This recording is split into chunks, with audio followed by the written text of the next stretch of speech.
خیلی واقعا امام اول شیعیان مفعول بوده؟ یعنی علی، سیدنا علی؟ من که فکر نمی کنم. اما چه اتفاقی افتاده؟ همت الله جزایری یعنی این شخص در کتابش آورده که یک حدیثی اهل سنت دارن در طبقات کبری. در این حدیث سیدنا عمر گفته که من برام فرقی نمیکنه چه کسی و چه قبیله ازش دختر بگیرم و چه قبیله بهش دختر بدم و این تنها چیزیه که از زمان جاهلیت برای من باقی مونده. صرف نظر از سند این حدیث ما از این میگذریم. آقا جزایری به این قضیه اشاره کرده. خیلی خوب. اما آقا جزایری یک خیانت بزرگ انجام داده اینجا و گفته که اینجا منظور از نکحتو و انکحتو این لواط کردم و لواط دادم، در حالی که شما چیزی که دارید اینجا میبینید واژه نکح یعنی واژن زن و نزدیکی با زن. خب و عرب همواره در طول تاریخ وقتی که خواستن با زنان ازدواج کنن از واژه نکاح استفاده کردن. بعضی اومدن و گفتن خب در اینجا یک کلمه هست اینکه از زمان جاهلیت برای من باقی مونده و میگن نکاح یک واژه قرآنی و قبل از جاهلیت نکاح به کار برده نمیشد، در حالی که ما قبل از اسلام انواع نکاح رو، نه یک نوع نکاح بلکه انواع نکاح رو در میان عرب داشتیم که به ترتیب میگم 1 2 3 4 و 5. حداقل اینقدر ما نکاح در دوران جاهلیت داشتیم. اما موضوع زمانی جالبتر میشه که بیایم ببینیم و سیدنا علی در نهج البلاغه میگه نکحنا و انکحنا، یعنی داره به معاویه میگه شما هم کفر ما نبودید، هم قبیله‌ای در سطح ما نبودید، در هیچ نظری در سطح ما نبودید، ولی ما به شما دختر دادیم و از شما دختر گرفتیم. خیلی خوب. وقتی که در مورد علی اینجا معنی ازدواج میده، چرا در مورد عمر معنی ازدواج نمیده؟ چون گفته از زمان جاهلیت باقی مونده. در جاهلیت رسم بود که هر قبیله از هم دیگر زن میگرفتن، از قبایل دیگه زن نمیگرفتن. این از کجا آوردید؟ چه کسی اینو به شما گفته؟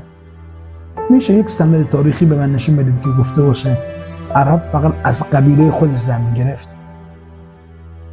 شما جاهلان به تاریخید به والله. حالا اگر ما بیایم معنی رو بگیریم نکح و انکح به معنی لواط دادم و لواط کردم، اینجا که بهتر و جالبتر شامل امام علی میشه. چرا؟ چون امام علی داره از یک شخص خاص هم نام میبره که باش دشمنی داره، یعنی معاویه، و با هم جنگیدن و امام علی سر خیلی چیزا با معاویه کوتاه اومده.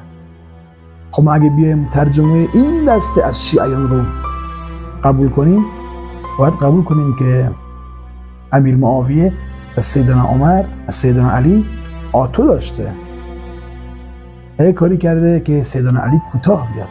اما هاشا و کلا، این بزرگان از مسائل مبرا هستند، بلکه این عقل ناقص این روافض هست که این رو بیان میکنه. جالبترش کنیم، واضحترش کنیم. این ویدیو رو ببینیم. جنس باز بوده یا نبوده، این رو هم حتی در کتاب‌های خودشون اهل سنت نقل کردن.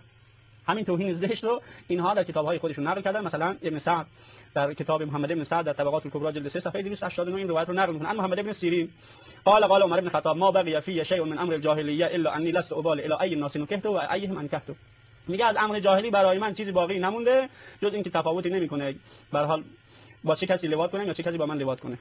الان معنای ظاهرش این هست که در کتاب‌های خودشون هست. بعد جالب بعد توجیه کردن که نه این نیست، معناش این هست که فرقی نمی‌کنه با چه قبیله ازدواج کنم و به چه قبیله دختر بدم، فرقی نمی‌کنه برام از چه قبیله دختر بگیرم به چه قبیله دختر بدم. خب این از امر جاهلی نیست. لغت لغتی الفاظ بوده که نه خب این از امر جاهلی نیست، این امر اسلامیه. اتفاقا در زمان جاهلیت هر قبیله از هر قبیله زن نمی‌گرفتن، اشراف از اشراف، فقرا از فقرا، کنیز نمیدونم غلام به هر حال با کنیز ازدواج می‌کرد.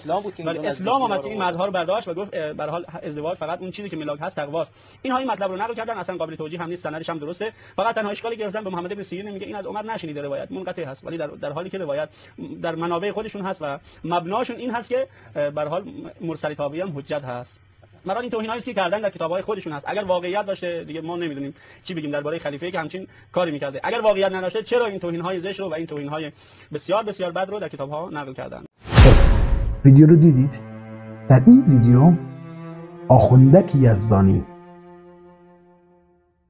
که پیرو بزرگان خودش تهمت میزنه به مخالفانش، اومده و این حدیث رو که در مورد حضرت عمر هست بیان میکنه. حالا چه اتفاق افتاد اینجا؟ ایشون شاگرد این شخصه، آیت الله قزوینی. وقتی که این ویدیو آقای یزدانی مال چندین سال قبله. حالا بعد از اینکه این ویدیو پخش شد از آقای یزدانی و اعتراضات زیادی حتی از شیعیان به اینها شد، گفتن شما چقدر جاهلید به ادبیات عرب، آقای قزوینی رفت و حداقل 40 ساعت در مؤسسه‌شون این حدیث رو بررسی کردن و نتیجه شد این که این عبارتی را که از خلیفه دوم نقل میکنند که ما بقی فی شیء من امر الجاهلیه الا انی لست ابالی الی ای الناس نکحت و ایهم انکحت، معناش اینه خلیفه دوم میگه من ابایی ندارم با چه قبیله ای و قومی دختر بدهم یا دختر بگیرم. این تعبیر نکحت به معنای تزوجت هست. اینجا برای شما عرض کنم نمیم نکحت و انکحت، اینها یه مقداری دلیل بر شاید ضعف معلومات ما باشه یا حداقل مراجعه کنیم به کتاب‌های اهل سنت. اتفاقا ما روی این قضیه خیلی کار کردیم، چون بعضی از افراد مثل سید نعمت الله جزائری و دیگران یه چیزهایی دارن. ما خیلی دنبال این بودیم که واقعا این روایت میتونه دلیل باشه. شاید دوستان ما 40 ساعت تو مؤسسه کار کردن، نظرات اهل سنت، واژه نکحت و انکحت معناش اینه. اون آقایان هم گفتن، میگن من ابایی ندارم با کدام قومی، با کدام قبیله، با چه افرادی برای شما عرض کنم زن بگیرم یا به چه افرادی زن بدهم.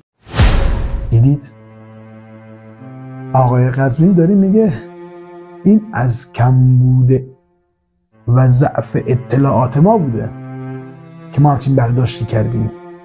اصلا همچین قضیه ای نیست و اومد یک جوری جواب و پاسخ شاگرد خودشو داد. گفت یزدانی خفه شو، آبرو ما رو بردی، کی گفت اینجوری معنی کنی؟ بی آبرو. آقای جزائری چندین سال قبل، چند وقت قبل، چندین سده قبل شکر زیادی خورده. اون فضای مجازی نبوده. اون موقع اینجوری دست به دست نمیشده که شرف و حیاش برباد بره. تو دیگه این شکر رو دیگه تناول نکن، آبرو ما رو بردی. ما 40 ساعت بررسی کردیم و این از ضعف ما بوده که ما همچین غلطی کردیم. اصلا همچین معنی نمیده. یزدانی میگه همچین معنی میده، بعدش قزوینی میاد میگه خیر ضعف ما بوده و در کتب آقایان اومده که همچین معنی نمیده. حالا بریم چرا قزوینی میگه؟ چون میدونه اینجا امام علی هم گیر میفته. حالا بریم سراغ سند حدیث. در سند حدیث محمد ابن سیرین هست. محمد ابن سیرین 30 سال بعد از عمر به دنیا اومده و اینو از عمر نشنیده. تابعیه.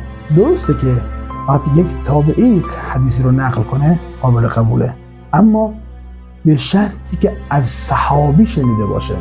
خیلی خوب، وقتی که سند منقطعه ما از کجا بدونیم که از کی شنیده؟ اینجا علما آمدن یک راه حل گذاشتن. وقتی که تابعی میگه قال رسول الله، وقتی که یک تابعی بگه قال رسول الله، سند حدیث نزد اهل سنت میشه مرسل، یعنی از یک صحابی شنیده. اما اگر نگه قال رسول الله معلوم نیست از کی شنیده و حتی اگر تابعی هم باشه سندش مورد قبول واقع نمیشه. این حدیث مرسل نیست، این حدیث منقطعه. زمان این حدیث مرسل میشه، زمان این حدیث مرسل میشه که محمد ابن سیرین میگه قال رسول الله. وقتی که گفت قال رسول الله یعنی از یک صحابی شنیده و قضیه برمیگرده به پیامبر صلی الله علیه وسلم. اما اگر یک صحابی ما حتی اسمشو نمیدونیم ازش نشنیده باشه و بیاد یک سری موضوعات رو مطرح کنه که منقطع باشه، ما ازش قبول نمیکنیم. دوستان، من شما رو با وجدان خودتون تنها میذارم. جزاک الله.